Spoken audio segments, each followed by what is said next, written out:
ఈనాడు పత్రికలో ఒక వార్త వచ్చింది చూడండి. ఇలా ఎందుకు ఈ వార్త వచ్చిందంటే మీరు చెప్పాలి. ఇంకా అంటే ఈయన నొయ్యకుండా నూకుతాడు అనమాట. నొయ్యకుండా నూకుతాడు, జనాల్ని చూతగాలంటే అన్నది బాగా ఎరికీలకు. సో ఇప్పుడు ఈయన కాళేశ్వరం ప్రాజెక్టు గురించి ఇలా వార్త వచ్చింది. ఎందుకంటే నమస్తే తెలంగాణలో ఇలా బ్యానర్ ఐటమ్ రాసింది కాబట్టి మీ దొంగ నాటకాలు, మీ లంగ నాటకాలు ప్రజలు చూస్తున్నారు. సో ఇప్పుడు రేవంత్ రెడ్డి రాపించింది ఈ వార్తను, ఒకసారి చూడండి.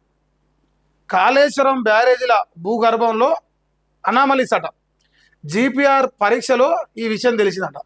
నివేదికను నీటిపారుదల శాఖకు పంపిన సిడబ్ల్యూపిఆర్ఎస్ అది ఈ రోజే పంపుతారు, ఈ క్షణమే పంపుతారు. ఇప్పుడు ఎందుకంటే వాళ్ళు రాసిరు కదా, ఒకవేళ వాళ్ళు కాళేశ్వరం గురించి అలా వార్త రాయలేదు అనుకోరి అప్పుడు వేరే ఉంటుంది. ఇప్పుడు ఏమనుకుంటున్నాం మనం, అరే రాష్ట్రం మొత్తం వర్షాలు పడుతున్నాయి, దేశం మొత్తం వర్షాలు పడుతున్నాయి, నదుల నుంచి నీళ్ళు వస్తున్నాయి, నదులన్నీ నిండుతున్నాయి, ఆహా ఇంక మనకు మంచిగా పనులు వంతేరావై కాళేశ్వరం నుంచి నీళ్ళు ఇస్తారా అని మనం అనుకుంటున్నాం కదా.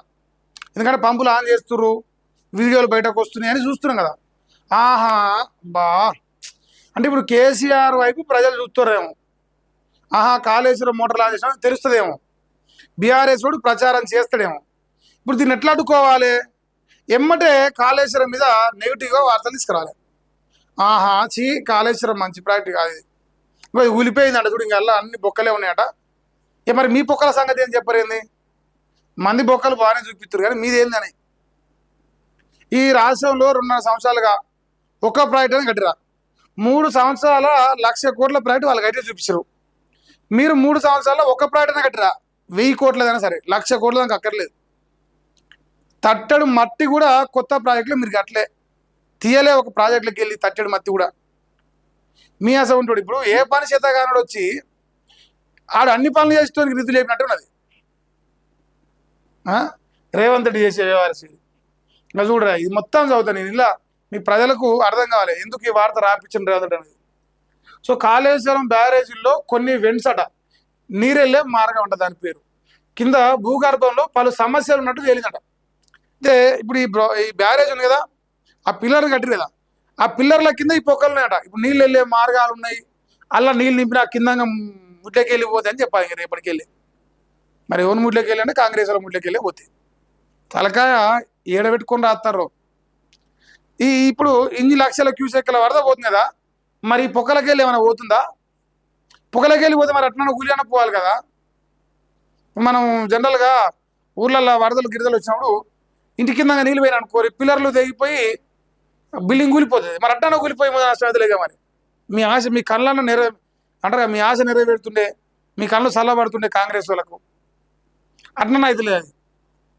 ఇక కొన్ని చోట్లట కేవిటీస్ అంట, అంటే ఖాళీ ప్రదేశం ఉండి అందులో నీరు ఉంటుందంట. పెద్ద బోల్డులు, వెదర్ రాక్స్తో పాటు రాక్స్ దిగువన పూడిక లాంటి సమస్యలు ఉన్నట్లు గ్రౌండ్ పెనిట్రేషన్ రాడార్ జిపిఆర్ పరీక్షలో తేలింది. అత్యధికంగా మేడిగడ్డ బ్యారేజీలో 7 వెంట్స్ దిగువన అనామలీస్ ఉన్నట్లు తేలగా, తర్వాత సుందీలలో 3 ఉన్నాయి, అన్నారంలో 1 వెంట్ కింద ఉన్నట్లు గుర్తించరు. మిగిలిన వాటిలో చిన్న చిన్న సమస్యలు ఉండగా వాటిని అనామలీస్ లేనివి 3 బ్యారేజీల్లో కలిపి 11 వెంట్స్ ఉన్నట్టు నివేదిక పేర్కొంది. అత్యధికంగా మేడిగడ్డలోని 7వ బ్లాకు దిగువన ఎక్కువ సమస్యలు ఉన్నట్టు ఈ పరీక్ష ద్వారా గుర్తించామని సంబంధిత వర్గాలు తెలిపినాయి.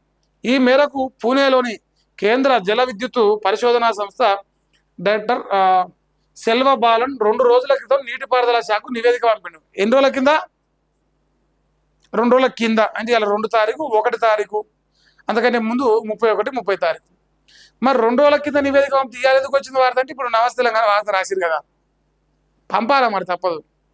వాళ్ళు అక్కెరకి వాడుకుంటారు కాళేశ్వరం పైన, అక్కెరకు వాడుకొని రాజకీయంగా లబ్ధి పొందడం తప్ప పోనీ రూపాయి అవినీతి నిరూపించి ఇగో ఇది కేసీఆర్ అవినీతి ఇలా అందుకే గొర్ర గుంజుతానని గుంజి జైల్లో పెట్టే దమ్ము లేదు, మళ్ళా అది కూడా తెలియదు.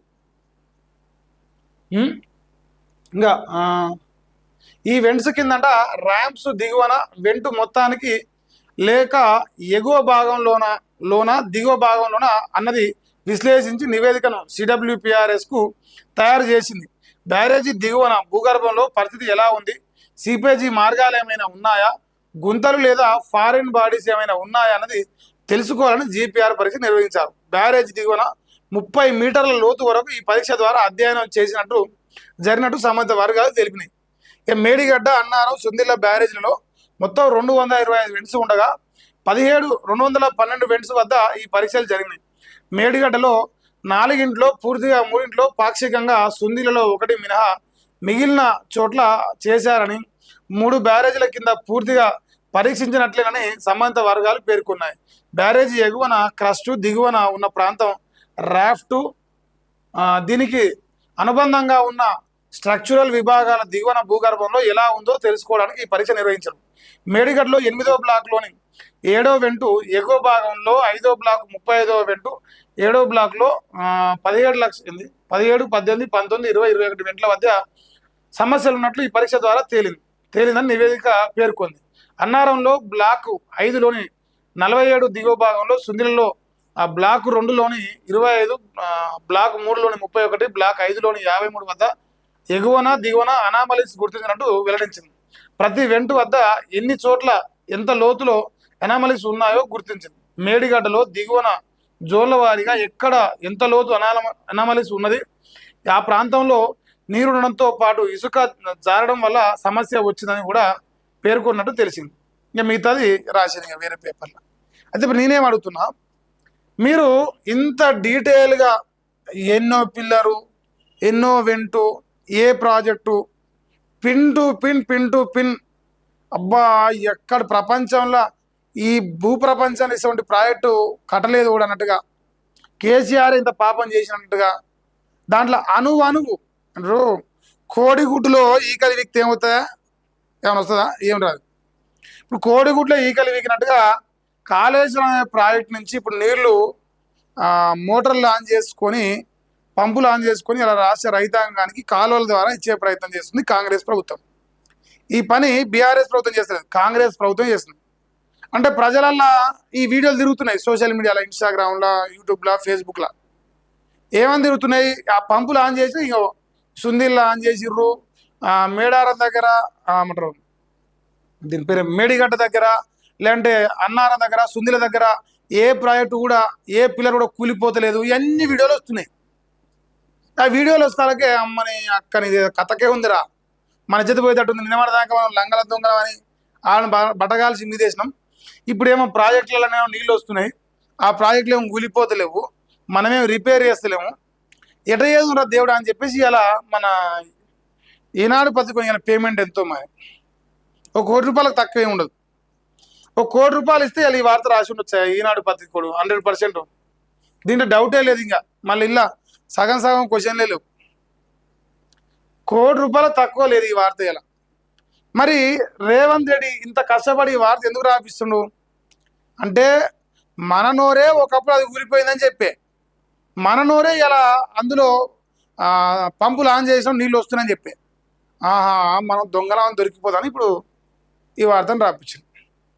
సో ప్రజలన్నీ గమనిస్తున్నారు, ఎవడు ఎట్లా వార్తలు రాపిస్తుండు, ఏం రాపిస్తుండు అన్నీ చూస్తూనే ఉంటారు. సో రేవంత్ రెడ్డి దీని తగ్గట్టుగా బుద్ధి చెప్పే రోజులు దగ్గరనే ఉన్నాయి. ఇదే మన అన్నగారి ఇన్వెస్టిగేటివ్ జర్నలిజం. ఇన్వెస్టిగేటివ్ అన్నది సెలెక్టివ్ జర్నలిజం. సెలెక్టెడ్గా ఒక టాపిక్ని లేని దాని ప్రజల లోపల ఒక రుద్దే ప్రయత్నం. సో దయచేసి యనమూల రేవంత్ అన్న గారు దమ్ముంచే కాళేశ్వరం లాంటి ప్రాజెక్ట్ ఇంకోటి గట్టాన చూపింది దమ్ముంచే, కానీ ఈ పనికి మాలిన దొంగ వార్తలు రాయకూడదు. సమయం సందర్భం ఉండాలి కదా. పోనీ ఇది ఒక వార్తనే.